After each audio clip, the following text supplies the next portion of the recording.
What is emotional intelligence? Well, the fact that you had to ask me that question. Okay. So, I mean, hey, no, of course I'm playing. But yes, let's start with the fact that you're asking me what it is.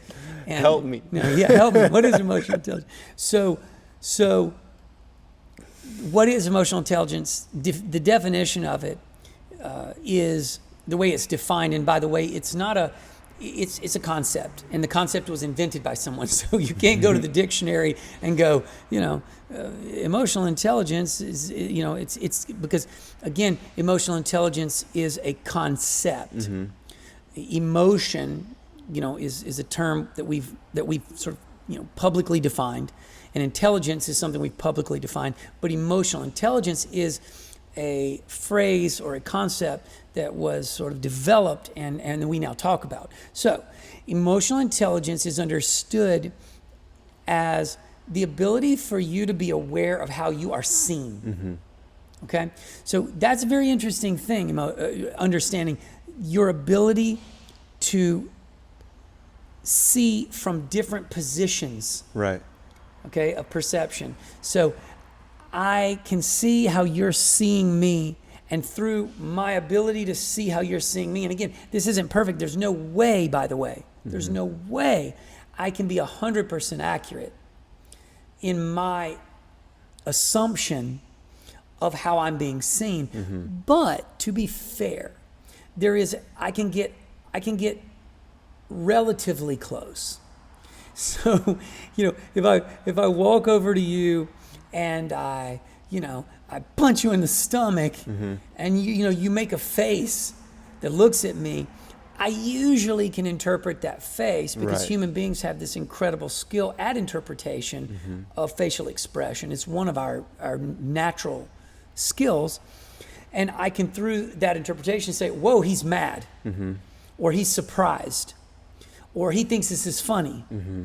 Again, all based on your individual facial expression or even your posture, your body, the way it sort of reacts in general. Right. So if you think about it, emotional intelligence is our ability to understand and guess at using it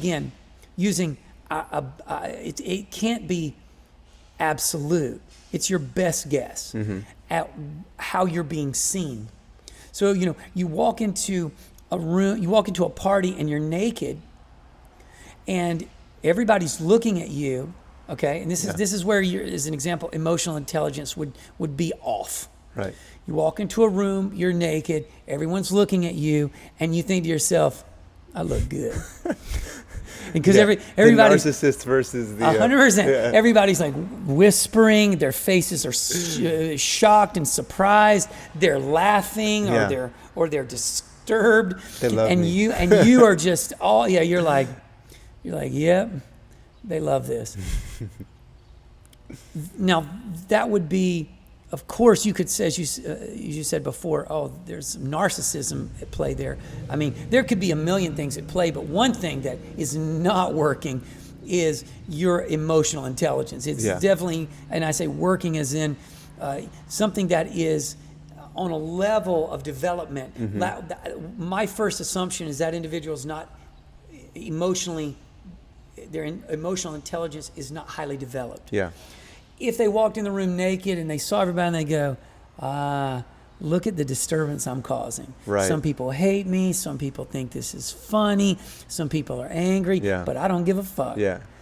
That is still emotional intelligence because it demonstrates the awareness of self. I know how I'm being seen. Yeah. I'm pretty darn accurate at this.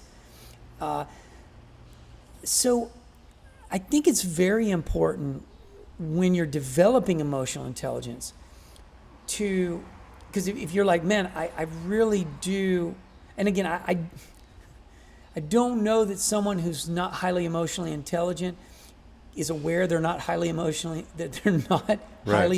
intelligent. So I think there could be a bit of a quagmire here. This could be even a contradiction in itself. But let's just say that, let's make the assumption that you could become more emotionally intelligent through some type of physical effort, some type of strategy. Mm-hmm. That strategy might be that you take more time to consider what feedback you get. Mm-hmm. You take more time to sit with critical feedback, with critical observation of you, with even being interested and curious about how you're being seen. Yeah. Going to your friends and going, I know I don't ask this question a lot, but I'm curious, how do you see me? Yeah. Do you see me as impatient, as loving, as thoughtful, as inconsiderate? How would you rate me on a scale of 1 to 10 in terms of being compassionate or empathetic? Yeah. Like gathering some data about yourself is an incredibly powerful tool. Yeah. I think to develop emotional intelligence, really wanting to know how you're being seen so that you can identify blind spots Yeah. in behavior and belief and perspective. Again, the best way we identify who we are is by relationships, is through relationships. Yeah.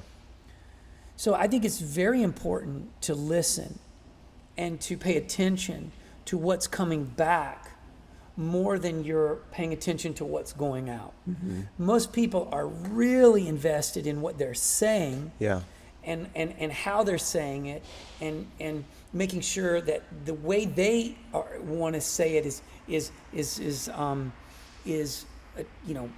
self-fulfilling, but they're not really paying attention to how it's being received. Right. Yeah. And what's showing up across from them, how this individual is literally interpreting that information based on facial expressions and verbal feedback. Like, they really may just not give a shit, but it may not be a conscious not giving a shit. It may be an unconscious. Yeah. They've just basically somehow gotten in the pattern of this behavior from childhood or adulthood as a mechanism of survival. Like I don't really need to know what people think about me, because if I start going there, I my self-esteem and my ability to is so possibly wounded and damaged that I'm not durable enough to actually take that information and factor it into who I'm being and how I'm being. Yeah. So it's so important that we look across from us and see how we're being heard. And one of the worst things that can happen for someone who's famous or someone who is highly esteemed or respected, someone who's an authority figure, is that when you surround yourself with enough people who don't challenge you and don't question you and don't give you critical feedback, what can happen is you can then develop from that interaction an insensitivity to how you're being. Yeah. Because you're no longer interested, because everybody around you is basically giving you the same exact feedback, which is, you're brilliant, you're a genius, you're so smart, you can't say anything wrong, you don't do anything wrong way. Where, like, Donald Trump is an example, he's obviously, from his inner circle, mostly getting, you're the greatest guy on the planet and everything you say is brilliant. But from the sort of outside world where he no one can be insulated completely, especially a president. Yeah. So he's not insulated at all. He's very exposed and very interested in what the world thinks about him. Yeah. So what he does is he keeps a very small body of people around him that reassure him that he's brilliant. As every Tonight Show talks shit about him. As Tonight Show, Just saying, like, millions of informed and educated scientists and all kinds of people really are critical of his statements and of his thought, and then there's an entire body of people that are completely supportive and celebrating his logic and reason and his behavior, and again it insulates him from his own discovery that if he were a better listener, and if he were less interested in being heard and self-expressed, if he was equally as interested and as in what is being learned and discovered in what he says, or through what he says, or through what, again, a guy like this is just not interested in discovery. He's more interested in propagating his beliefs. So he's a good example of someone who's not emotionally intelligent. He just doesn't, that line of development for him is compared to, let's just say, and again, I don't even want to give anyone this much credit who I don't think is really very intelligent, but clearly he's intelligent to a certain degree. He is academically educated. He did graduate from an esteemed Ivy League school. He does have a certain level of academic intelligence, but when you watch it clash with his emotional intelligence, it in a way kind of washes it out and neutralizes it, so it makes him appear quite stupid. Right. And George Bush was actually quite similar to that. He was actually a very intelligent, well-educated Harvard graduate. And again, I'm sorry, but I don't care who your parents are. Going to Harvard is, you still have to graduate. You still, it's the way. There's still a system in place. So there is a level of intelligence present there. But then when you combine that with their emotional intelligence, things start to be revealed that also muddy the water, so that their literal academic intelligence, their critical thinking skills, start to collide with their emotional maturity and their critical thinking skills, and it all begins to look a bit like this person lacks kind of an overall intelligence, right, which I think is actually not accurate. I think they're just underdeveloped in particular areas, and because the position they're in requires them to express themselves in all areas. A president's supposed to look intelligent, emotionally durable, and mature. All these things should show up. If I own a company or a corporation, I don't have to be emotionally mature. I don't have to be emotionally intelligent and developed. Really, I could simply be hyper intelligent. Yeah. I could be Elon Musk. I could be super brilliant as a scientist, and I could be a 12-year-old kid that loves to sit and play video games. And I'm not saying that's Elon Musk. I'm saying you could be as intelligent as this guy is, but emotionally developed on a line down here. So emotional intelligence, again, it's not a precursor for success. That's for sure. Many underdeveloped, emotionally intelligent people are successful. Right. But if you are underdeveloped emotionally in that manner, plus you are underdeveloped intellectually, that would be a recipe for failure, for sure. But you can get away with being on one side or the other.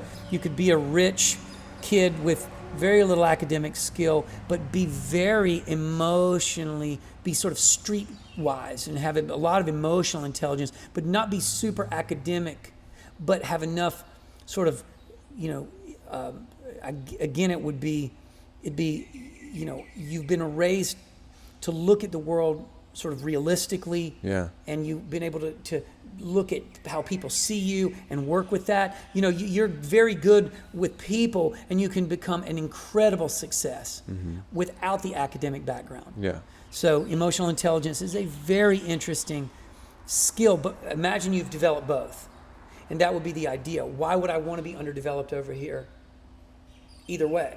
So I'm looking to develop all my lines in an equal manner, and this is a lot of sort of Ken Wilber's work that I really like when he looks at lines of development with people, and his work is based on other people's work. But again, he's someone specifically that I study his work, Ken Wilber. Okay. Really, really interesting and fantastic. A scientist that I like. So that is emotional intelligence. There is a way for you to develop it. I think, again, I don't want to say that this is absolute fact, but I do personally operate off of the notion that you can develop emotional intelligence by choosing to be aware of who you are and how you are, showing up for other people, and analyzing and observing those things and developing a greater sense of how you impact other people. Yeah. And how those people are communicating your impact in their faces. And again, if you take someone, it reminds me of someone who, say, has Asperger's, they don't have that ability to see or care or be connected to how you see me. That's gone for them. Yeah. So they could just say something that's completely, socially unusual. Right. Not even bothered by it. Not even bothered by Yeah, it. Not yeah, even concerned. yeah. Doesn't matter. Yeah. So emotional intelligence is not, it's not necessarily a dig on a person either. So it'd be like saying, oh, well, this person who has Asperger's isn't emotionally intelligent. Well, it's like, okay, that's fine. It's the, again, it's a byproduct of this particular way that their brain is formed. Right. So you understand that and you work with that. And then you also, you factor that into how you relate to them. Yeah. And how you judge them and perceive them. So, but with someone like a Donald Trump, you say to yourself, well, gosh, this guy seems very intelligent. Why is he so underdeveloped here? And then you have a very hard time forgiving that because, again, he does not have Asperger's. Yeah, he has the full capacity too. It would seem that he has the full capacity to be complete, but it would also seem that he may not care. Right, right. And that's a whole nother subject. Yeah.